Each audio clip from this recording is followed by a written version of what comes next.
walking down the street, thanking the Lord I still got my... Ce podcast se veut très instinctif. Seule la présentation et 2-3 questions sont préparées pour libérer la réflexion et l'échange. Pour que ce moment de conversation reste le plus naturel possible, le montage est très léger pour laisser les silences, les hésitations, les langues qui fourchent, qui en disent autant que les mots. C'est le moment d'ouvrir la porte et de nous installer autour d'un bon thé pour converser et s'écouter. Bienvenue dans les épisodes d'Histoire harmonieuse. Bonjour à tous. Aujourd'hui, je suis contente de recevoir Nicolas Schoener. Nous sommes rencontrés à l'Institut des Futurs Souhaitables et j'ai tenu à interviewer Nicolas parce que il fait plein de choses tellement différentes et je voudrais comprendre, imaginer comment tout ça lui permet d'être en équilibre et tout ce que ça lui apporte de part et d'autre. Bonjour Nicolas. Bonjour Fabienne. Je suis ravie d'être chez toi pour t'interviewer. Bienvenue. Merci beaucoup de me recevoir. Alors, est-ce que tu pourrais te présenter, Nicolas ? Oui, bien sûr, Nicolas Schoener, j'ai 51 ans, bientôt 52, j'habite à Nogent-sur-Marne, je suis marié, j'ai 2 enfants, je travaille dans une entreprise de jeux vidéo qui s'appelle Ubisoft depuis 25 ans, donc j'ai fait l'essentiel de ma carrière dans les jeux vidéo et le numérique, avec cependant une formation littéraire. Et j'ai multiplié les activités personnelles en plus de mon travail. Alors, si tu es d'accord, on va commencer par la partie pro. Bien sûr. Comment tu es rentré dans les jeux vidéo et par quelle porte tu es rentré dans les jeux vidéo ? Un peu par hasard, en fait, j'avais donc une formation littéraire et je me destinais à travailler dans l'édition. J'ai d'ailleurs fait pas mal de stages et de contrats dans des maisons d'édition. Au début, à la fin des années 90, donc chez Gallimard Jeunesse, au Guide du Routard, chez Ouest France, bref, dans quelques maisons comme ça. Et puis un jour, une amie m'a dit, tiens, il y a cette boîte-là qui recrute des éditeurs pour faire des CD-ROM éducatifs. Bon, j'ai postulé, parce que j'étais dans un poste qui ne m'intéressait pas beaucoup. Ça a marché, ils m'ont pris, et j'y suis toujours depuis.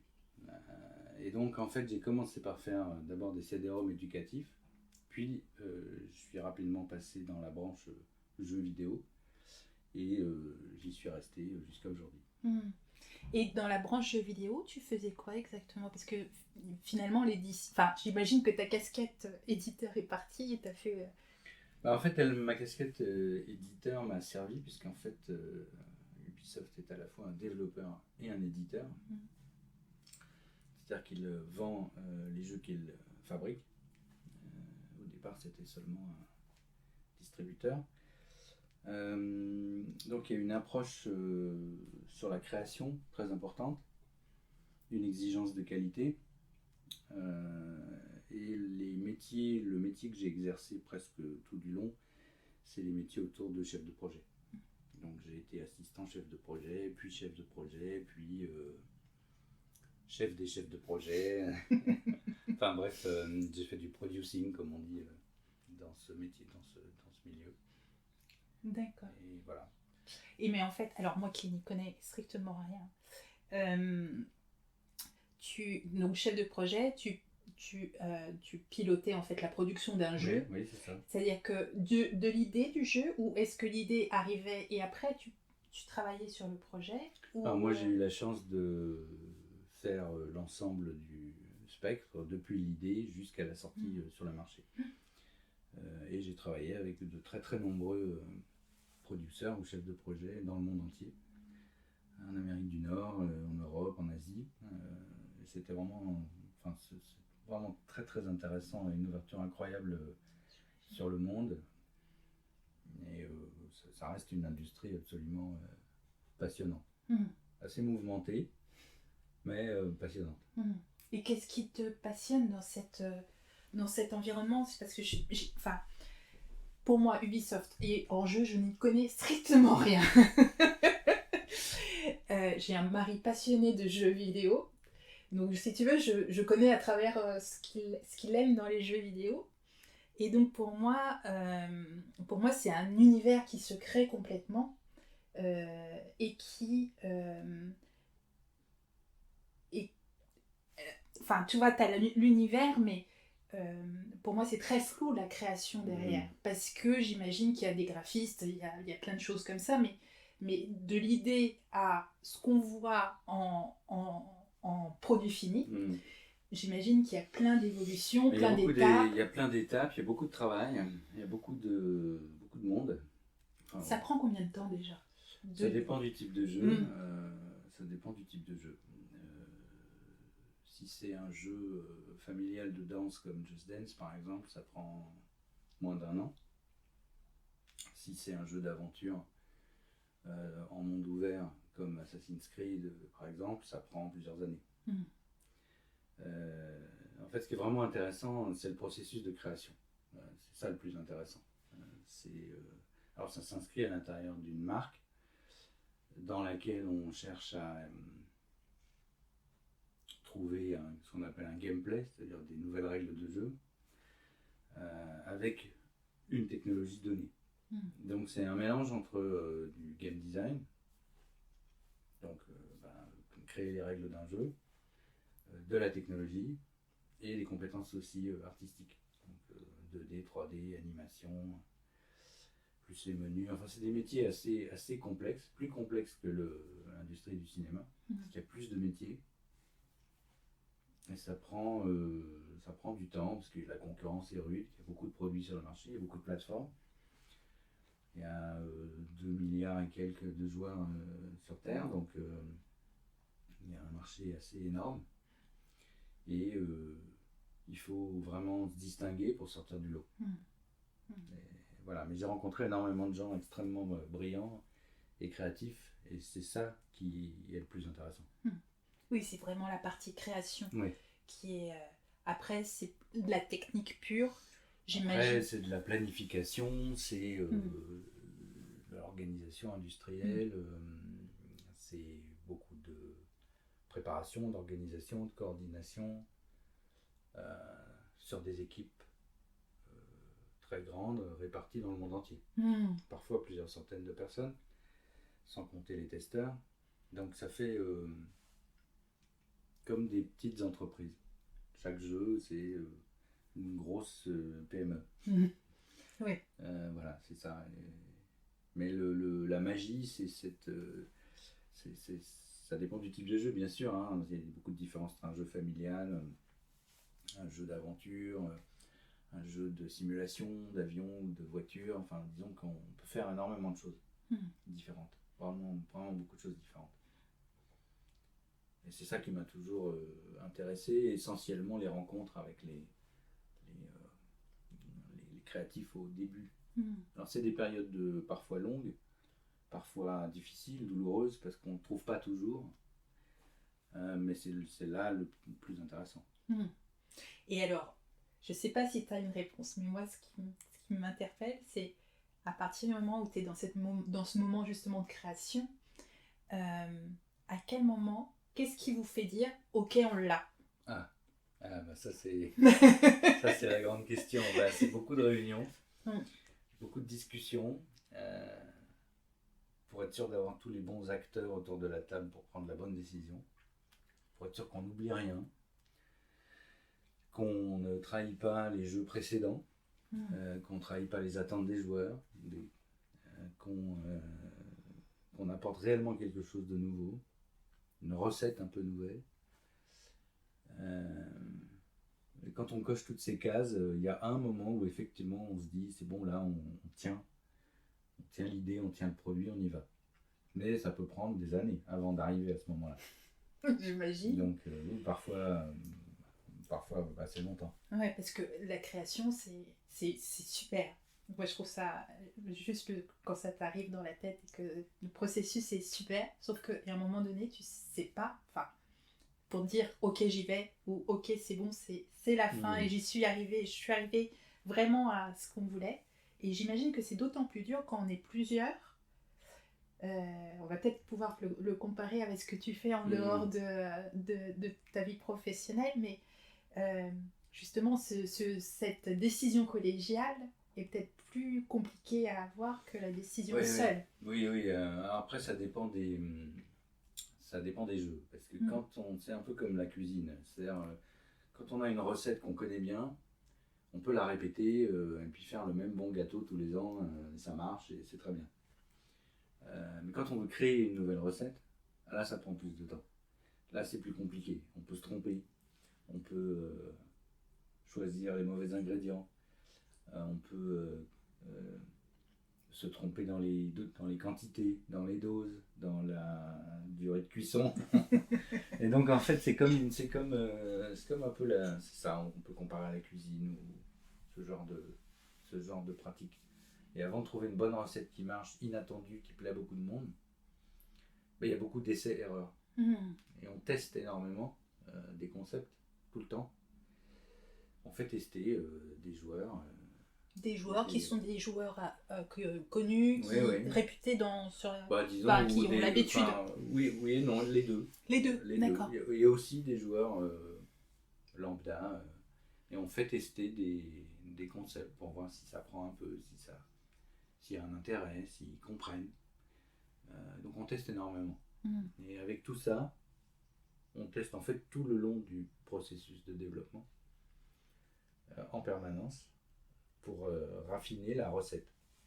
C'est comme ça que ça marche. Et puis après, c'est vrai que quand on est dans une multinationale de 20 000 collaborateurs, évidemment, l'écosystème est plus complexe que quand on est chez un développeur indépendant. Donc les choses sont un peu plus longues. Oui, comme toute grosse boîte qui se respecte. Exactement. D'accord. Et donc, du coup, tu avais l'air d'être passionné quand même sur cette partie de poste. Et je crois que récemment, tu as changé de poste. Oui, effectivement, j'ai changé de poste il y a 1 an exactement, après avoir passé énormément de temps en gestion de production. Parce que j'ai eu l'opportunité de créer une équipe qui s'appelle Positive Play et qui s'attache à donner des preuves de l'impact positif des jeux vidéo. On essaie de faire des recherches scientifiques pour prouver que les jeux vidéo peuvent avoir un impact positif et ont un impact positif sur les joueurs et donc sur le monde, en passant par le fun, le divertissement, la qualité du gameplay. Voilà, donc c'est une opportunité que j'ai saisie, qui m'intéresse beaucoup, avec une équipe réduite mais très expérimentée. Et donc on cherche, on trouve, on a des intuitions qu'on essaye de prouver grâce à des prototypes notamment, ou des partenariats avec des chercheurs. Donc tout part de vos intuitions sur le... Disons qu'on a, c'est un peu plus que des intuitions, on a quand même des études et des analyses depuis de nombreuses années qui nous prouvent les apports des jeux vidéo dans la vie des gens. La possibilité de gagner en confiance en soi, d'explorer des mondes, d'apprendre évidemment beaucoup de choses, de communiquer avec sa famille, avec ses amis, de s'exprimer, de créer. Les jeux vidéo permettent énormément de choses. Nous on le sait, on a beaucoup d'études qui le prouvent là, mais nous on essaye d'avoir une littérature scientifique derrière ça, et ensuite de faire en sorte que les jeux du futur prennent cette dimension-là en compte réellement, la mesure de l'impact que les jeux auront. Donc c'est là-dessus que je travaille depuis 1 an avec une équipe tout à fait passionnante. Oui, j'imagine. Et j'avais entendu dans un autre podcast, je ne sais plus lequel, que dans les jeux, il y avait des psychologues qui intervenaient justement pour faire en sorte que le jeu ait telle ou telle conséquence sur le joueur. Est-ce que vous faites la même chose? Oui, alors encore une fois, ça dépend des produits. Oui, j'imagine. Même Et pour certains jeux, oui. On travaille aussi avec des experts en neurosciences, essentiellement pour que le joueur ne soit pas perdu dans la navigation, dans les menus, dans la prise en main du jeu, qu'il comprenne ce qu'on lui propose de faire. Donc il y a un gros travail qui est fait sur ce qu'on appelle, nous, la user experience, ou l'interface utilisateur, pour amener du confort, de la compréhension et du plaisir. Et donc, dans ces métiers-là, on travaille avec des ergonomes, parfois des psychologues ou des experts en neurosciences. Et donc du coup, ton nouveau métier, c'est en fait voir l'impact. Est-ce que ça a un lien avec ces psychologues neuroscientifiques? Oui, ça a un lien direct, parce qu'on essaye de mesurer l'impact sur les gens. Bon, pour l'instant c'est encore balbutiant, un peu expérimental, mais ça a un lien direct, c'est sûr. C'est certain, on s'en rend compte même quand on fabrique les jeux, quand on les développe, puisque les développeurs sont aussi des joueurs, pour la plupart. Donc ça fait que les jeux vidéo permettent à une très grande variété de métiers d'intervenir. Vraiment beaucoup de métiers très différents. Et est-ce que ton expérience de tes 20 années avant te sert justement dans cette nouvelle expérience? Oui, bien sûr. Bien sûr, parce que j'ai eu la chance de superviser, de suivre le développement de centaines de jeux. Donc, je vois par quel processus ils passent tous, quels sont les défis auxquels ils font face, les difficultés, puisque je les ai déjà vus passer un certain nombre de fois, en particulier quand il s'agit de création pure, et non pas juste du jeu suivant. Oui, ça m'aide énormément. Et alors, dernière question sur la partie pro. Ces études que vous faites, c'est pour Ubisoft en interne, ça va être des études qui vont être diffusées, pardon. Les deux. D'abord, c'est à destination de l'interne. Et si elles sont suffisamment solides, je pense qu'on les publiera, on les communiquera à l'externe. Mais c'est essentiellement destiné à l'interne, et notamment à la communauté des designers, de ceux qui font les jeux, qui les conçoivent. Oui, si vous trouvez une pépite qui ouvre sur quelque chose, vous le diffuserez. Et pour l'instant, ça reste en interne, puis c'est tout neuf, donc il faut vous laisser le temps de travailler. C'est une ambition vraiment de s'inscrire dans une démarche positive pour les joueurs. Et c'est vachement bien. Oui, c'est ce que je crois aussi. Donc bravo à Ubisoft d'avoir eu cette idée. Et alors, on va passer sur d'autres versants de tes activités. En tous les cas, moi, ce que je note dans ton parcours purement professionnel, c'est que quand même, chef de projet, pour moi, c'est un entrepreneur à part entière, même si c'est un intrapreneur, si on doit prendre un terme. Et donc, je pense qu'il y a aussi une grande responsabilité à être chef de projet pour garder la valeur de l'entreprise et aussi sa propre valeur, pour avancer dans un projet qu'on doit porter, donc auquel on doit croire dans tous les cas. Sinon, je pense que... Oui, moi c'est un métier que j'ai pratiqué et que je respecte énormément. Enfin, en tout cas, je respecte beaucoup les gens qui sont chefs de projet. Parce que c'est un métier très difficile, avec énormément de contraintes, avec beaucoup de responsabilités. Et c'est effectivement des entrepreneurs qui doivent prendre en compte tous les aspects d'un produit. La création, bien sûr, mais aussi le budget, le planning, l'organisation de l'équipe, le recrutement, enfin, disons un projet complet.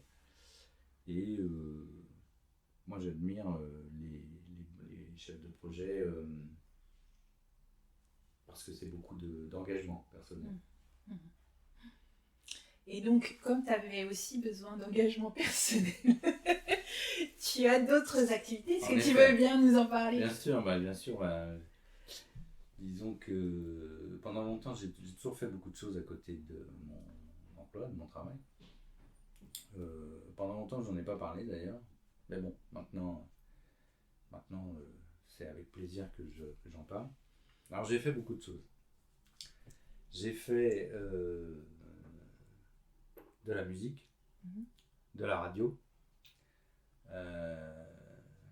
de l'art, enfin, j'en fais toujours, via les collèges. J'ai écrit aussi. Voilà. Donc, donc dans l'ordre, j'ai effectivement, bon, c'est des époques révolues, hein, c'est des périodes de ma vie, mais j'ai eu 3 groupes de musique. Un premier groupe de rock, un trio, on avait sorti un 45 tours et c'est tout. Pendant quelques années, on fait quelques concerts. Ensuite, j'ai fait un autre trio, mais de musique électronique. Là aussi, on a sorti un CD, un 33, et puis on a fait des concerts. Et après, j'ai joué avec un copain de la musique improvisée, où je manipulais des tourne-disques. Bon, ça, c'est pour la musique. Tu jouais d'un instrument? Oui, alors dans le premier groupe, guitare-chant, dans le deuxième, synthé, et dans le troisième, j'avais une collection de vieilles platines tourne-disques des pick-up, quoi. Mais en fait, je connais pas bien la musique. Enfin, disons que je lis difficilement la musique. J'en ai fait quand j'étais au collège, mais enfin, ça m'a suffi à faire de la musique, quoi. Et puis j'étais collectionneur de disques aussi. Il m'en reste encore beaucoup. Ça, c'est une chose. Ensuite, à peu près avec la même bande de copains, j'ai fait une émission de radio pendant très longtemps, pendant 20 ans à peu près. Ah oui. Qui s'appelait Songs of Praise sur Aligre FM à Paris, 93.1, tous les lundis, de 19h30 à 21h, pendant 20 ans, je pense, à peu près. C'était une émission qui s'est arrêtée, je sais pas, il y a 8 ans, je pense. Parce que la vie nous a un peu séparés, certains ont déménagé, consacré aux musiques expérimentales, de tout style, électronique, rock, musique contemporaine, musique de film, jazz improvisé, musique bruitiste, enfin il y avait de tout. Et on était entre 3 et 5, puis à la fin ça s'est stabilisé à une équipe de 3. Et c'était super. Ça, vraiment, j'ai adoré faire ça. Je préparais l'émission le dimanche, puis on la faisait le lundi. Donc on passait des disques, on en parlait, et parfois on avait des lives. Ah, cool. Des musiciens qui venaient jouer. Et puis bon, dans l'équipe, il y en avait un qui était disquaire. Tout le monde était collectionneur de disques. Tout le monde avait un groupe. Donc il y en avait un qui était disquaire. Il y en a qui faisaient des fanzines, journalistes. Et puis qui organisaient des concerts. Et certains sont devenus des musiciens. Enfin bon, bref, l'expérience radio m'a vraiment beaucoup plu. Et qu'est-ce qui t'a plu dans cette expérience parce que c'est quand même pas facile. Puis comment c'est arrivé? Ah ben en fait, je fréquentais tous ces gens dans les concerts. Ça s'est fait comme ça. Un jour ils m'ont dit viens, je suis venu une fois, 2 fois, 3 fois, puis après je venais puis après j'ai officiellement fait partie de l'équipe et ça s'est fait comme ça. Au début c'était t'as qu'à venir pour parler de tel groupe que tu connais bien. Je suis venu, puis j'ai apporté 30 disques du groupe en question. Et puis ça s'est fait comme ça. C'est une radio associative, donc tout était gratuit, tout était libre. C'était très très libre, hein. On faisait tout nous-mêmes. Parfois il y avait un technicien, parfois il n'y en avait pas. On se débrouillait. On avait une liberté de parole totale, d'expérimentation totale. Ça nous est arrivé de jouer avec les micros, d'aller enregistrer dehors, enfin de faire des folies, quoi. On s'amusait beaucoup, hein. On faisait vraiment ce qu'on voulait. Pendant 1h30, on avait le studio pour nous. Ouais, d'accord. En direct. Ouais. En live, en direct, quoi. Il n'y avait rien qui était monté à l'avance. Tout était en direct. Si on avait envie de parler d'autre chose, ou de chanter, ou de faire des bruitages au micro, on le faisait. Enfin, c'était vraiment très marrant. Parfois, on s'est retrouvés à 20 dans le studio. Enfin, bon, c'était vraiment... souvent, d'ailleurs, après, on allait boire un coup avec les musiciens ou les invités qui venaient du monde de la musique, mais pas seulement, parfois aussi du monde de l'art, ou de l'édition, ou de l'art populaire, quoi, disons. C'était super. C'était vraiment, j'ai rencontré énormément de gens. C'était très très libre. C'était vraiment super. Vraiment une expérience. Je conseille, hein, si les gens... Vraiment la radio en direct, c'est quand même un truc, le direct, hyper excitant. Les podcasts, c'est une chose. Oui. Mais le direct, la chance de faire du direct, c'est irremplaçable. C'est l'adrénaline.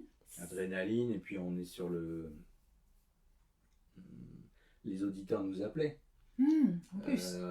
Pour nous, parfois on posait une question, on faisait gagner un disque, ou bon, on faisait des devinettes, enfin bon, bref, on s'amusait, quoi. Appelez-nous pour, je sais pas, choisir le disque suivant, enfin bref. Et donc ils téléphonaient, on faisait gagner des places de concert, donc... et puis après il y a eu internet, donc on enregistrait l'émission, on la mettait en téléchargement, etc. Mais quand même, il y a un truc avec le direct qui fait que c'est tout de suite et maintenant. C'est ici et maintenant. Et ça c'est très marrant, quoi. Enfin, on faisait ça avec beaucoup de naturel. Oui. Ça aurait pu être dangereux, mais en fait non, on faisait ça très simplement. Oui, mais vous étiez tous des passionnés aussi. Tous des passionnés, et puis c'est très vivant. Si on se plantait, si par exemple on ratait un lancement de disque, ou qu'il y avait des bruits, des trucs qui tombaient, c'était pas grave, c'était hyper vivant. On entendait, quand on buvait une bière, on entendait les bruits des bouteilles, enfin, c'était complètement, vraiment un peu, je pense, similaire à ce que les radios libres ont vécu au début des années 80. Voilà, donc ça c'était une expérience vraiment super, cool, qui me manque un peu d'ailleurs. Ouais. Oui, on sent une certaine nostalgie dans ta voix. Non, mais j'y allais vraiment avec plaisir, tous les lundis soirs.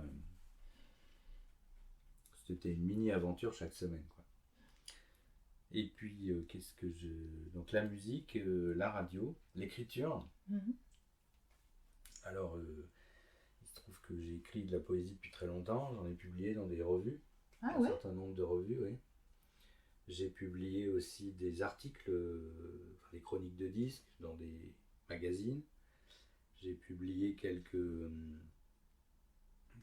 articles dans l'encyclopédie du rock, dans la collection bouquins, chez Robert Laffont, dans le dictionnaire du siècle rebelle. Enfin, il y a eu une période où j'écrivais essentiellement des articles, un peu de poésie. Donc j'ai rien publié sous mon nom, mais c'était plutôt dans des revues. Voilà, l'année dernière j'ai gagné le concours de poésie de Nogent-sur-Marne. Bravo, félicitations. Merci. J'ai écrit un texte et puis je l'ai envoyé. Voilà. Mais c'est super. C'est un texte assez court sur la ville dans laquelle je vis depuis 2 ans. Et voilà, j'ai remporté le prix. J'ai aussi gagné un prix de création radiophonique en 2001 France Culture. Fallait faire un montage à partir une création à partir de thèmes donnés. Et donc j'ai participé à ça, j'ai gagné ça aussi, c'était il y a longtemps. Voilà, donc j'ai essayé de publier des choses plus longues, des nouvelles et disons des textes poétiques, disons, mais ça n'a pas vraiment abouti. Donc c'est resté confidentiel, disons, dans des revues. D'accord. Une nouvelle à Tanor, par exemple, ou bien des revues françaises, mais à petit tirage, quoi. Donc il y a l'écriture et le collage. Le collage sur carte postale. Et le collage, pas seulement d'ailleurs sur carte postale, sur plus grand format aussi. Parce que j'ai toujours été fasciné par les vieilles cartes postales des années 50, 60, 70. Donc j'en achète des tas, des boîtes entières, et je les découpe, je les déchire, et je crée des œuvres à partir de ça. Et j'ai fait ma première exposition l'année dernière à Nogent, dans la galerie de Christian Crozet. Et alors, en fait, tu parles beaucoup d'aspects très, très artistiques à chaque fois, mais avec un support différent. Oui. est-ce que tu trouves la même... quelles sont tes sensations à chaque fois? Quelles seraient les différences? Qu'est-ce que ça t'apporte à chaque fois de différent, finalement, d'avoir tous ces supports euh, musicaux, écriture et collage? Eh bien, il y a un point commun à tout ça, c'est ma fascination pour les cabinets de curiosité. Et quand je crée un collage ou un poème ou de la musique, c'est généralement une espèce de bric-à-brac savant, c'est-à-dire un assemblage d'éléments hétéroclites comme une collection dans une vitrine. C'est ça le point commun. C'est de créer des mini cabinets de curiosité littéraires, sonores ou graphiques. C'est ça l'idée qui sous-tend c'est la curiosité. C'est le télescopage de mondes qui n'ont rien à voir entre eux et qui se rencontrent, et ça donne un truc un peu surréaliste, un peu dadaïste, en tout cas nouveau, inédit. C'est ça qui me guide quand j'écris. C'est souvent avec parfois un peu d'humour ou du vocabulaire, disons, désuet, exactement comme quand j'utilise des cartes postales kitsch, ou disons vintage. Oui. Et pour la musique, c'est la même chose. J'ai une fascination pour ça, mais sans ridicule, sans mépris même. Au contraire, j'ai beaucoup d'affection pour tous ces univers-là. Et donc, ça fait comme une sorte de collection. Est-ce que du coup, est-ce que c'est comme si tu mettais ces musiques ou ces cartes postales vintage au goût du jour avec ta transformation à toi? Oui, complètement. Je veux leur donner une seconde vie. Les montrer sous un nouveau jour. Surtout quand elles ont été écrites. Alors, les vrais collectionneurs, évidemment, valorisent les cartes en très bon état, non écrites. Moi, au contraire, ce qui m'intéresse, c'est qu'elles soient écrites.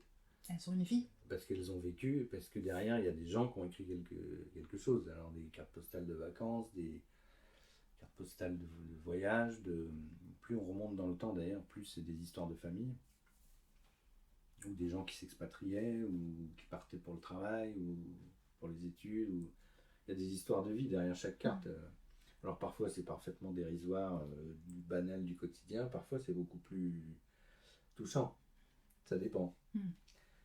Parfois c'est écrit gros n'importe comment, des fois c'est des enfants ou des personnes plus âgées. Parfois c'est écrit tout petit, ils écrivent un roman, enfin c'est fascinant. Bon, j'utilise peu la partie écrite, mais je vais m'en servir plus là. Et oui, l'idée c'est de faire revivre un peu des instantanés du passé. C'est beau. C'est ce que j'essaie de faire. Et t'as jamais pensé regrouper toutes ces fibres artistiques que tu as en une seule œuvre? Ce que j'essaye de faire en ce moment déjà, c'est de me construire un site web dans lequel je voudrais mettre au même endroit tout ce que j'ai fait. Donc j'ai commencé. Après, faire une œuvre d'art total, c'est ambitieux. C'est intéressant, pourquoi pas. Ouais, pour l'instant, j'essaye qu'il y ait une cohérence générale. C'est surtout ça. Et quand tu crées, à quel moment, donc ce fameux Eureka, c'est le bon, quand tu es tout seul, comment tu le perçois? Je suis très très... Il y a généralement deux façons disons, il y a 2-3 façons de fonctionner type. Il y a ceux qui se remettent sur l'ouvrage des centaines de fois, qui jettent beaucoup avant d'arriver à un résultat qui leur convient. Et puis il y a ceux qui jettent sur le papier ou au sens large, que ce soit l'écriture ou le collage. Et moi je suis plutôt comme ça, donc c'est-à-dire je sens assez vite si c'est bien ou pas. Je fais du tri très très rapide bon là ça c'est bien, je garde, ça c'est nul, je jette. Donc le poème pour nos gens par exemple a été écrit en 10 minutes et il a tout de suite été, je l'ai à peine retouché. Je pense que les meilleurs collages que j'ai faits c'est pareil. Il y a un moment donné où ça prend, je sens que ça va être bien. Et puis il y a d'autres fois où je fais plein de trucs et je sens que tout va être nul. Mais je retouche très peu. Je corrige très peu. Je déteste ça. Par goût, hein, c'est comme ça. Oui, c'est vrai. Je retouche évidemment pour que tout soit clean, équilibré, bien rythmé, cohérent. Mais quand c'est fini, c'est fini. Je ne m'acharne pas. Quoi. Et donc le moment où c'est bien, c'est purement instinctif. Hein. Oui, tu le ressens. Je le ressens. Je sais que c'est fini. Et voilà. Que t'as plus de gestes à ajouter. Il n'y a plus de gestes à ajouter, il n'y a pas d'éléments à ajouter ou à déplacer. Pour le collage, c'est tout à fait comme ça, hein, puisqu'il y a généralement, je sais pas, entre 10 et 20 éléments dans un collage. Des matériaux, des couleurs, des formes, déchirées, découpées, superposées. Mais j'ai une idée au départ. Donc je rassemble des cartes sur un thème. Et puis, je sais pas, ça peut être l'alchimie par exemple, ou bien les paquebots, ou bien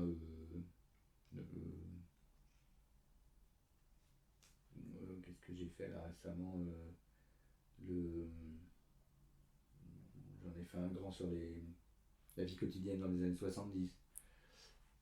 Et j'en ai plein qui sont classés, j'en ai un qui en...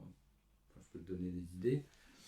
Mais est-ce que tu accepterais que je mette des photos sur Insta? Oui, bien sûr. Là, ils sont regroupés regroupés par thème. Donc là, par exemple, j'ai un paquet avec une vingtaine de cartes de téléphériques. Donc, c'est que des téléphériques. J'ai beaucoup de bords de mer. Évidemment, beaucoup de montagnes. Je fais des trompe-l'œil aussi parfois, comme ça. Ouais. Ah oui, c'est joli ça. Ou ça. Donc c'est des cartes, disons, du monde de toutes les époques. Et puis j'ai aussi toute une série sur les bigoudaines, les bretonnes. Tu vois, que je détourne comme ça, ou sur lesquelles je mets d'autres femmes, d'autres pays, d'autres cultures. Ou parfois je fais un peu des trucs plus fantastiques ou plus horreur comme ça. En fait, l'idée c'est de créer un décalage surprenant, soit drôle, soit effrayant, soit sombre, un peu poétique comme ça, ou plus charnel comme ça. C'est joli. Donc il y en a plein. J'adore les cartes de piscine aussi. Enfin bref, j'en ai des centaines quoi. Donc et là, en te voyant feuilleter, moi ce qui m'interpelle, toi, c'est les écritures derrière, tellement différentes et tellement. C'est incroyable. Bien sûr, on prend une réserve. Très chers amis, je vous remercie pour le petit mot et pour l'invitation. Nous nous ferons une joie de passer ce dimanche en votre compagnie. Et j'espère que vous voudriez bien m'excuser pour le retard de cette carte postale, mais ayant passé 2 jours à l'hôpital à cause d'un coup de chaleur dans l'œil, je n'ai pu voir votre courrier avant. Recevez tous deux mes sincères et meilleures amitiés. C'est de quelle année? T'as pas d'année? Non. C'est une carte postale des 24 heures du Mans. Mais c'est visiblement, vu les voitures et les publicités Shell, c'est 75, les années 70 quoi. Ouais. C'est sûr que quand on lit les textes... Ah bah ça change du SMS hein. C'est ça, c'est un autre monde. C'est un autre monde. C'est fou. Oui. Moi, je trouve, pour le coup, moi dans ces vieilles cartes postales, je crois que c'est plus les textes derrière qui m'appelleraient. Mmh. Mais après, tu vois, comme quoi chacun est sensible à des choses complètement différentes. Après, il y a des textes très très courts qui sont presque de la poésie à l'état brut. Par exemple, souvenir d'un séjour en haute montagne. Station climatique excellente et très jolie région pyrénéenne. Bon baiser à tous. Bon, bah, en fait, c'est assez parfait. Hein. Il y en a aussi écrit, j'en ai aussi dans d'autres langues, là, en allemand, en anglais, de Suisse. Enfin, c'est assez. Un monde disparu. Ouais, c'est ça. Assez fascinant. Et quel équilibre ça te procure par rapport à ton travail, de faire toutes ces activités en dehors? Ah bah c'est essentiel pour moi depuis toujours. C'est mon jardin secret, c'est ça qui me permet de me ressourcer, de me vider la tête, de, de, et de profiter du plaisir de créer. Ça me permet d'avoir... moi je suis plutôt un rêveur, donc ça me permet d'avoir des moments de concentration, d'introspection, de solitude aussi parfois. Et donc c'est ça l'équilibre. Quand on travaille dans une entreprise avec de très très très nombreux collaborateurs, c'est bien aussi d'avoir une activité au contraire qui elle est plus dans l'intime. Et comment dire, j'ai perdu, tu vois, ce que je voulais te demander. Oui, est-ce que ce que tu crées, ce que tu fais à l'extérieur de ton travail, ça t'apporte des compétences dans ton métier, dans ta partie pro? Oui, je pense que oui. Oui, je pense que oui. Moi, je suis un mélange entre un rigoureux et un créatif. Et les deux vont ensemble. Je pense que ce que je fais à côté m'apporte une compréhension du processus de création. Et j'ai pas de difficulté à communiquer avec des créateurs. Même si c'est pas mon travail de base. Au quotidien. Oui, donc, mais en même temps, tu as besoin de comprendre voilà, ce qu'ils font. Exactement. Et voire même de me mettre à leur place. Et donc, je comprends tout à fait par quel genre d'affre ou de dilemme ils passent. Et puis, tu es un grand sportif. Si je ne m'abuse en plus. Oui, alors ça c'est autre chose. Ça, c'est la crise de la quarantaine. Non, enfin, c'est-à-dire que j'ai commencé la course à pied il y a 6 ans, 7 ans. Un peu par hasard. Et puis le truc c'est qu'en général quand je fais un truc je le fais à fond. Donc je m'y suis mis à fond. Mais bon, il y a beaucoup d'hommes de 40-50 ans qui font ça, hein, donc c'est pas très original, mais effectivement un jour ma fille m'a dit tiens papa, il y a une course dans le quartier, pourquoi tu t'inscrirais pas? J'ai dit bah oui tiens, je me suis inscrit, c'était un 10 km. Donc j'étais pas du tout préparé, c'était n'importe quoi, etc. Et après j'y ai pris goût, j'étais dans un club, je me suis entraîné, maintenant je m'entraîne tout seul, j'ai fait de plus en plus de courses jusqu'à faire des marathons. Donc j'en ai fait 3 pour l'instant. J'ai fait La Rochelle, Barfleur, non 4 et 2 fois pas celui de Paris. J'ai fait des trails aussi, pas beaucoup, mais un peu. Enfin, j'ai fait une 40aine de courses. D'ailleurs, j'en ai une je fais l'éco-trail de Paris là, le 19 mars, donc dans 15 jours. Et je vais courir ce soir. Pour t'entraîner. Pour m'entraîner. Et ça, ça m'a appris beaucoup de choses. Déjà, il faut une rigueur d'entraînement, il faut être persévérant, c'est quand même très ingrat. Alors moi je cours toujours seul et sans musique, mais enfin il faut être assidu, il faut vraiment s'accrocher quoi. Et à la fin il y a des satisfactions très fortes, il y a quand quand on est au départ d'une grosse course, comme un marathon, il y a une ambiance vraiment incroyable. Et à l'arrivée, c'est fou, quoi. Et c'est ça que j'ai cherché. Bien sûr, on est fier de soi, on est content, on l'a fait, bon, avec des temps plus ou moins bons. Moi, mon record sur marathon, c'est 3h25 en 2019. Et l'année dernière, j'ai fait 3h34. Mais bon, ça c'est du détail beau. de TC. C'est beau quand même pour un marathon quand même. Oui, oui. Après, on peut toujours faire mieux, évidemment, mais Ouais. ça sert à rien de rentrer dans la performance. C'est déjà pas mal. L'idée, c'est de se sentir vivant, quoi. De courir, simplement. C'est vraiment un sport très simple, très pur. Il n'y a pas d'accessoires. On peut courir n'importe où, n'importe quand on veut, c'est la liberté. Et puis, ça m'a permis de me rappeler que j'avais un corps. Et quand tu travailles dans des projets comme ça, c'est pas mal, j'imagine. Oui, non, ça fait du bien de se rappeler ça, Ouais. de ressentir ses articulations, ses muscles, la transpiration, la respiration aussi beaucoup. Évidemment, quand on court, tout est autour de la respiration.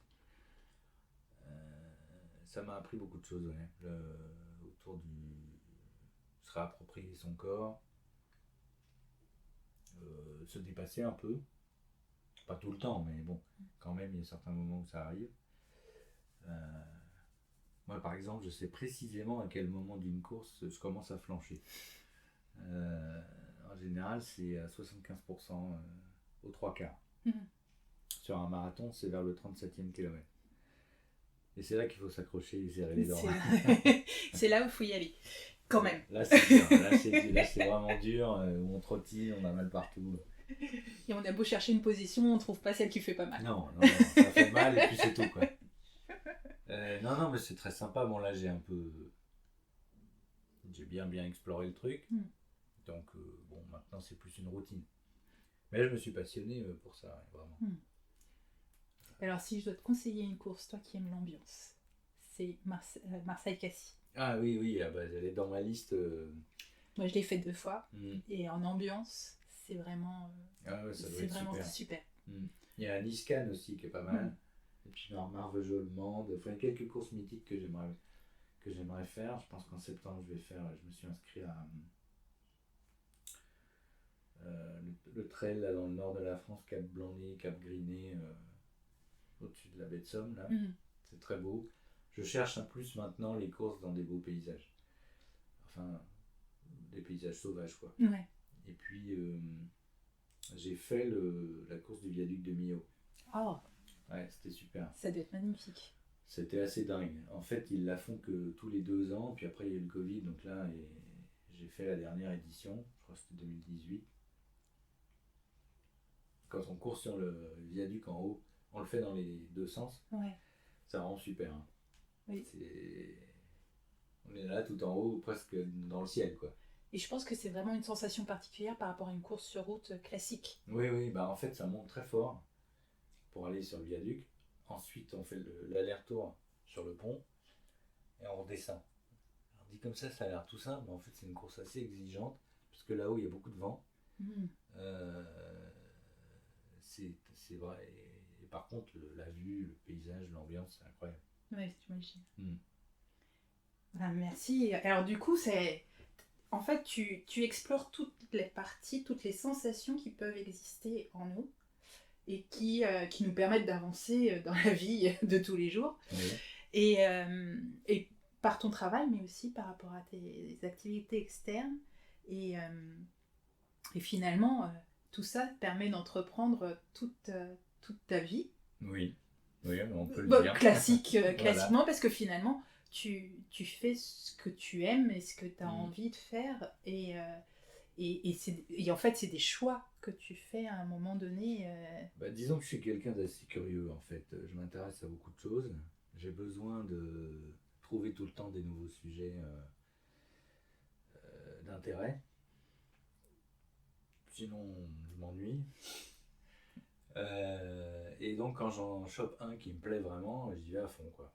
Et c'est ça qui m'équilibre.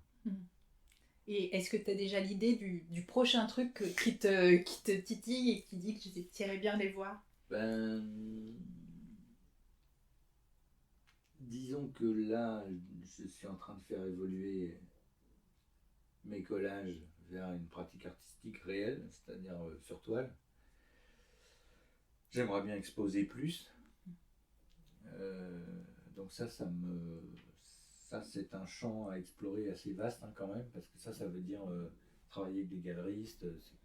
Disons que j'aimerais bien que ça prenne une autre dimension. Sinon, non, je ne sais pas encore précisément quelle sera la prochaine étape. Là, ça fait 2-3 mois que je m'intéresse à l'astrophysique. Bon, parce que j'ai un collaborateur qui m'a initié un peu. J'ai toujours un sujet en cours, et puis après je passe à un autre. Une fois que tu as fait le tour. Une fois que j'ai fait le tour. Ouais. Enfin, en tout cas, que j'ai pris ce qui m'intéressait.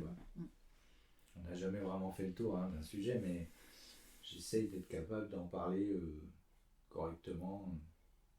Voilà. Il y a plein de choses qui m'intéressent. Je découvre un peu l'univers des mangas grâce à mon fils, par exemple. Alors j'en ai acheté un certain nombre que je lis. En fait, il faut prendre les choses très simplement, quoi. Faut essayer. Super. Merci beaucoup, Nicolas. Merci, Fabienne. Et puis, belle continuation, belle exploration. Merci. Et à très bientôt. Merci, à bientôt. Pour en savoir plus sur mon invité, suivez-nous sur Instagram et sur mon site lafinanceaccessible à tous.com.